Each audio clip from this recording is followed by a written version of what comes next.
Profesiku memang bukan seorang sopir travel maupun angkutan umum, bukan pula sopir pribadi maupun sopir apapun.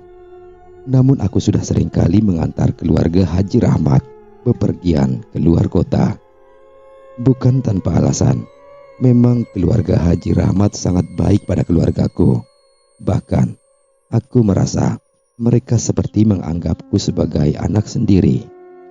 Dengan begitu, aku tidak pernah menolak ketika Haji Rahmat memintaku untuk mengantarkannya. "Sabtu Minggu besok, kamu landai kan, Gun?" tanya Haji Rahmat saat itu. Haji Rahmat pun menerangkan kalau minggu besok beliau akan ada acara hajatan di rumah sahabatnya dulu ketika masih berdinas bersama. Namun karena lokasinya memang harus menempuh seharian perjalanan, maka beliau mengajakku untuk mengemudikan mobilnya. Beliau juga mengatakan kami akan berangkat hari Sabtu, kemudian malamnya akan menginap di hotel dulu. Pukul 7:30 tepat, aku sudah duduk bersantai di teras rumah Haji Rahmat. Aku memang cenderung lebih senang tepat waktu dalam hal apapun, seperti halnya saat aku diminta mengantar Haji Rahmat. Walaupun seperti yang sudah aku duga sebelumnya, kedua kakak beradik Nisa dan Alvin belum juga selesai berdandan. "Ngerokoknya nanti disambung lagi. Ayo sarapan dulu, Gun," ajak Haji Rahmat dan istrinya. Aku pun tanpa sungkan-sungkan langsung mengikuti keduanya menuju ruang tamu tengah untuk sarapan bersama. Rupanya baik Nisa maupun Alvin sudah sedang bersiap untuk sarapan. Biasanya sih aku cuek-cuek saja, namun entahlah, kali ini aku merasa sedikit canggung ketika makan bersama keduanya. Kakak beradik itu sama-sama cantik jelita.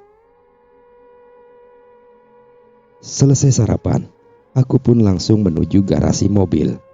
Seperti yang sudah-sudah, aku mengecek dulu kondisi kendaraan. Satu persatu aku periksa utamanya, oli mesin, rem, dan air radiator. Semuanya oke. Aku pun naik ke belakang kemudi dan menghidupkan mesin, lalu mengeluarkannya dari garasi. Namun aku merasa sedikit terheran ketika merasakan mobil seperti membawa beban yang sangat berat. Aku melihat ke arah rem tangan. Siapa tahu aku yang lupa. Nyatanya rem tangan telah aku lepaskan. Setelah semuanya oke, segera kami melaju ke tempat tujuan. Tapi belum juga 10 meter mobil lajukan, tiba-tiba mesin mobil tersebut mati. Sialnya juga, saat aku coba menghidupkannya kembali, mesin itu tetap tidak mau menyala. Dengan sedikit panik, aku pun turun dan membuka kap mobil. Sekali lagi aku periksa jikalau memang ada sesuatu, namun dapat aku pastikan semuanya dalam keadaan baik. Apalagi mobil Haji Rahmat termasuk mobil keluaran terbaru dan dari merek yang dikenal tangguh pula.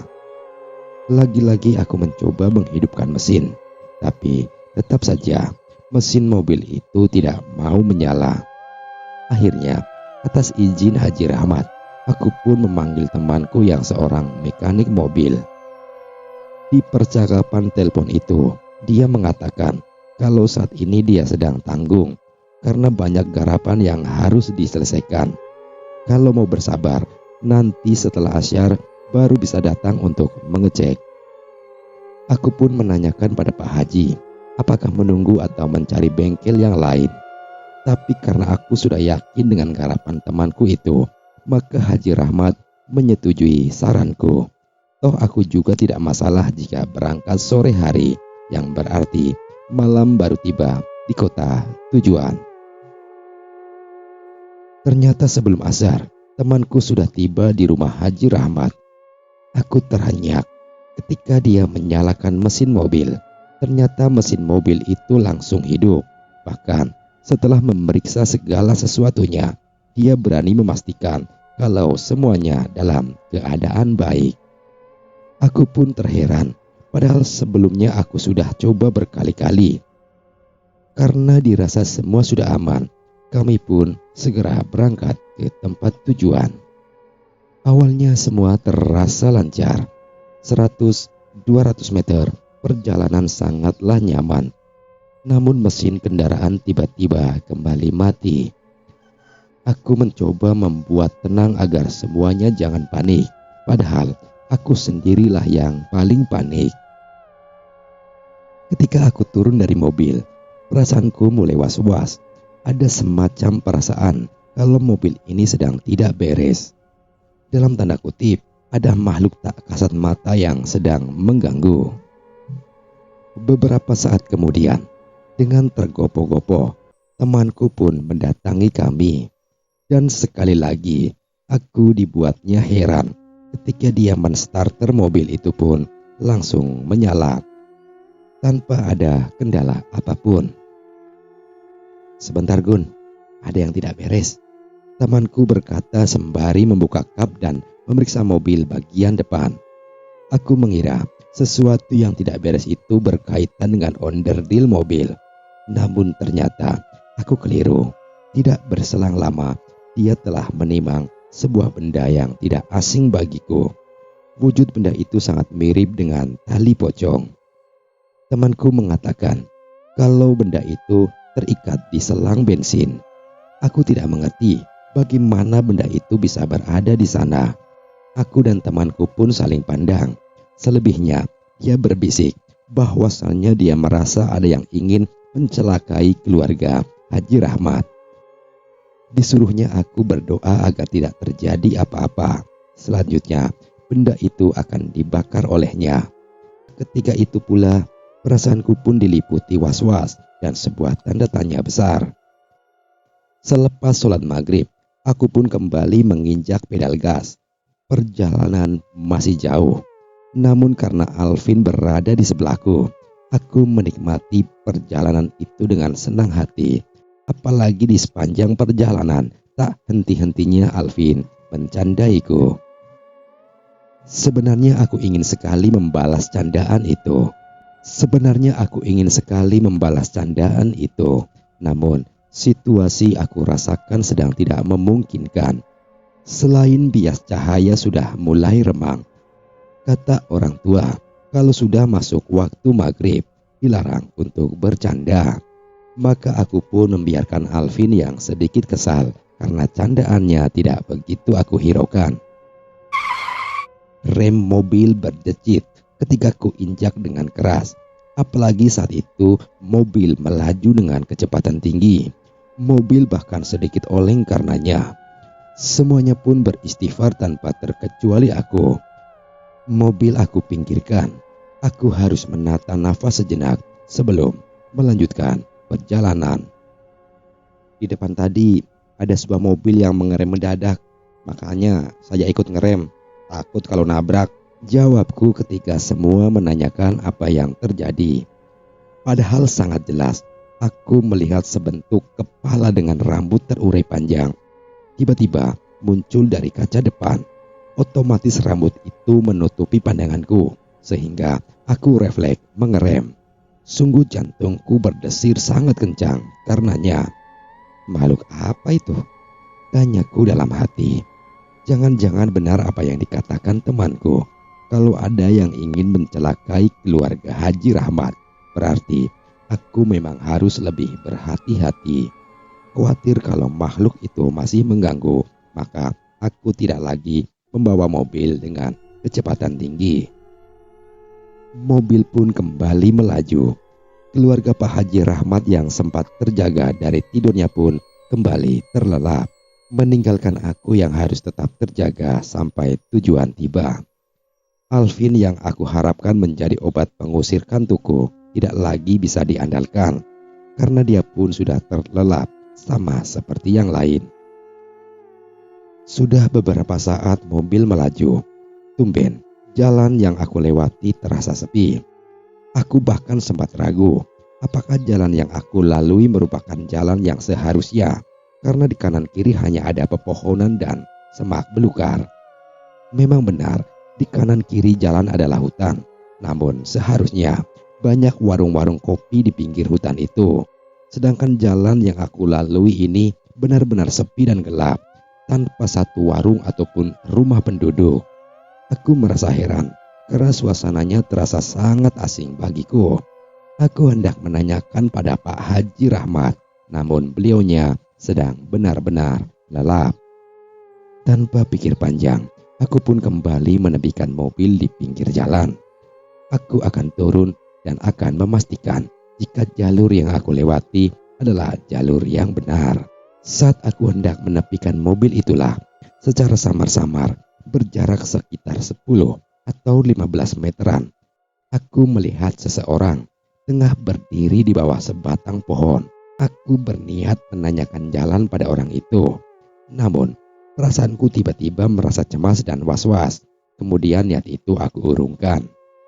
Aku pun menyalakan lampu guna memastikan apakah aku memang melihat orang yang sedang berdiri. Namun saat mengedipkan mata, jantungku seketika dibuat berdegup dengan kencangnya. Tampak sosok berdiri yang aku kira orang itu menampakkan sebuah siluet berbentuk pocong.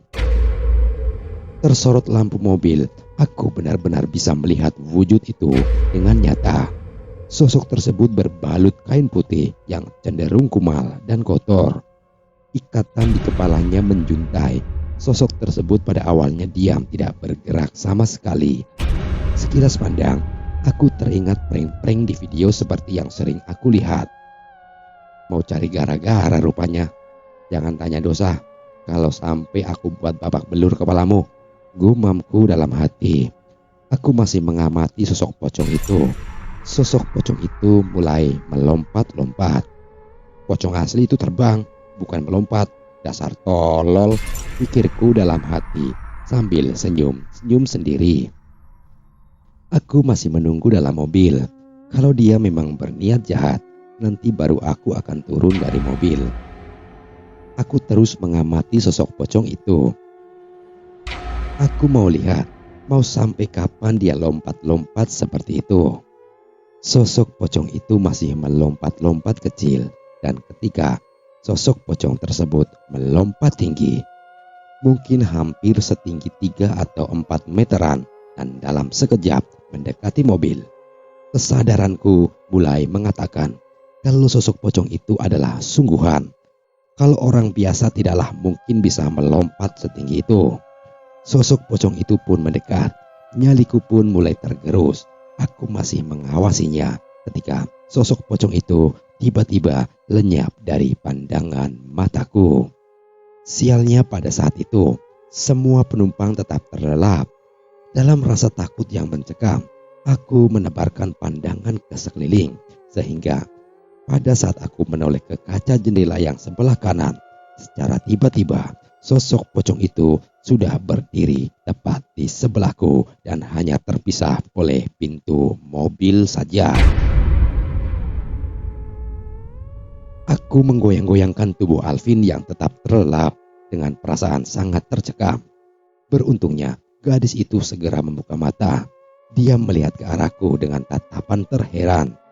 Aku bahkan terlonjak kaget ketika tiba-tiba dia menjerit lalu menutup mukanya dengan tangannya.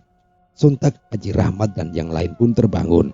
Haji Rahmat nampaknya paham akan situasi. Beliau mengatakan supaya aku tetap tenang. Beliau juga mengatakan supaya aku jalan saja terus.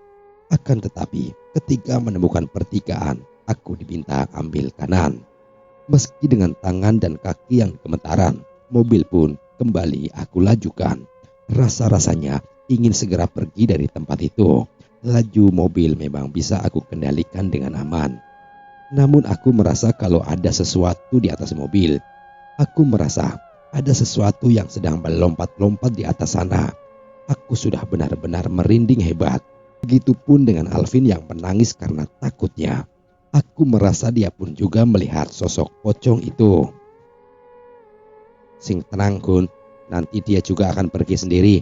Bismillah, semoga aman. Aku tidak menimpali perkataan Haji Rahmat.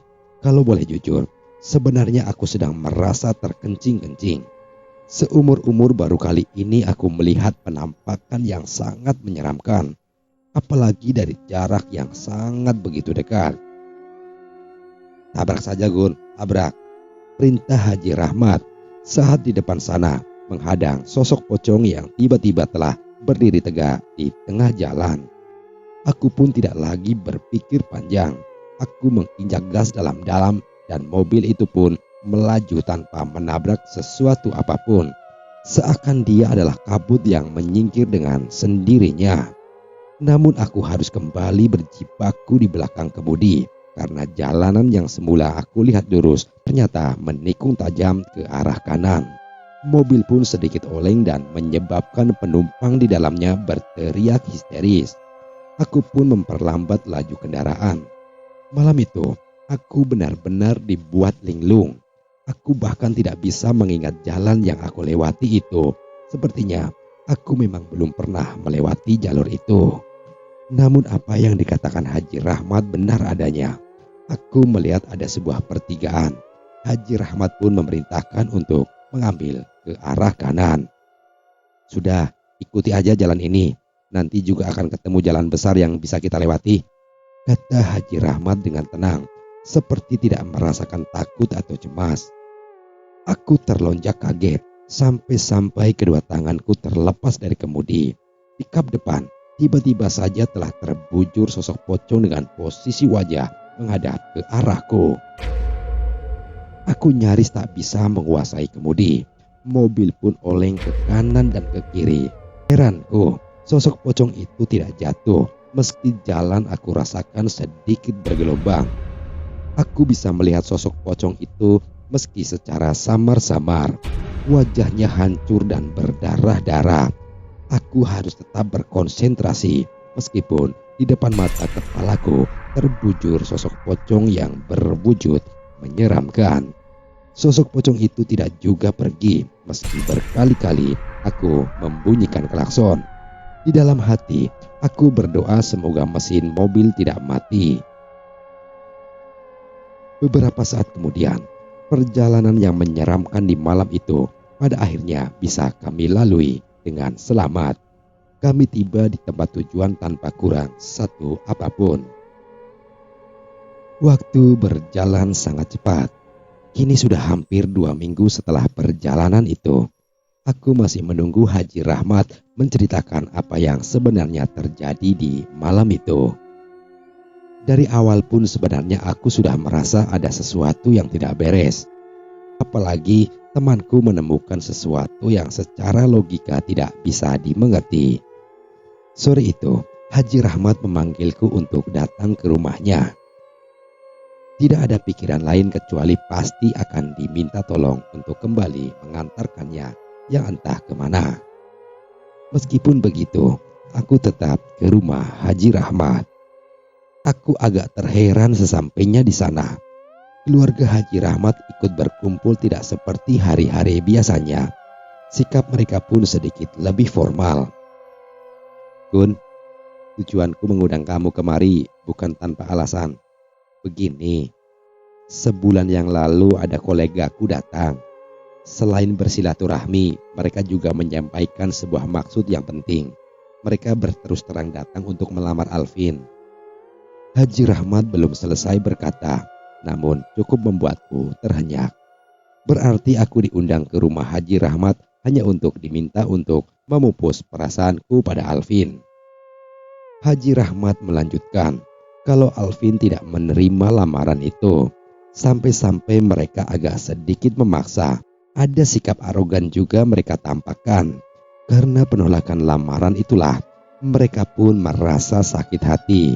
Mereka merasa tersinggung. Makanya mereka mengirimkan sesuatu dan aku pun paham. Tapi apa hubungannya denganku? Aku rasa aku bukanlah bagian dari keluarga yang berhak tahu masalah ini, Pak. Jawabku tenang. Gun, tolong pikirkan baik-baik. Tidak harus kamu jawab sekarang. Pikirkanlah dulu dengan matang. Tanyakan pada hati nuranimu, ucap Haji Rahmat. Apakah kamu mencintai Alvin? Kalau Alvin lebih memilih kamu, bersidakkah kamu menjadi imam buatnya? Lanjut Haji Rahmat. Aku mengerenyitkan dahi. Aku belum paham kemana arah tujuan pertanyaan itu. Apakah ini serius atau hanya semisal saja? Haji Rahmat pun mengulangi pertanyaan yang sama. Bahkan beliau menjelaskan pertanyaan itu dengan lebih gamblang. Aku pun gelagapan. Aku memang tahu harus menjawab apa, tapi aku merasa seperti sedang bermimpi. Benarkah pertanyaan itu sedang tertuju padaku?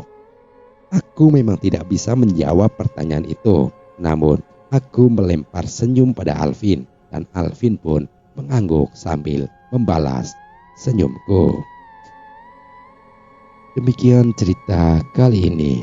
Sekian dan terima kasih.